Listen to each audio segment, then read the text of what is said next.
কিভাবে Android TV box টিভির সাথে কানেক্ট করবেন। প্রথমে পাওয়ার অ্যাডাপ্টারটি সকেটে লাগিয়ে নেবেন। পরে টিভি বক্সের ডিসি অপশন এখানে ডিসি অপশন, এই অপশনটিতে পাওয়ারটি দিবেন। পাওয়ারটি দেওয়ার পরে বক্সে পাওয়ার আসবে। পাওয়ার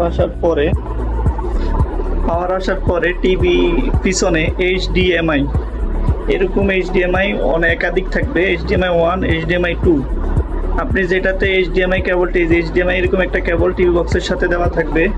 এই কেবলটি HDMI কেবলটি টিভির পিছনে এক অংশ লাগাবেন। লাগানোর পরে HDMI কেবলের এক অংশ টিভিতে যাবে, আরেক অংশ টিভি বক্সের HDMI অথবা HD নামে যে পোর্টটি আছে এই পোর্টটিতে যাবে।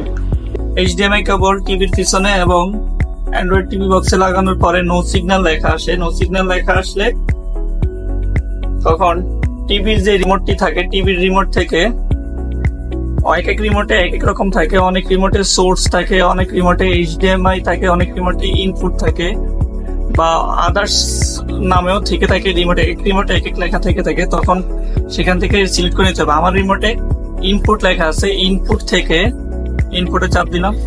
ইনপুটে চাপ দেওয়ার পরে HDMI নামে অপশন থাকে। HDMI এক এক টিভিতে এক এক রকম থাকে, অনেক টিভিতে HDMI 1, HDMI 2।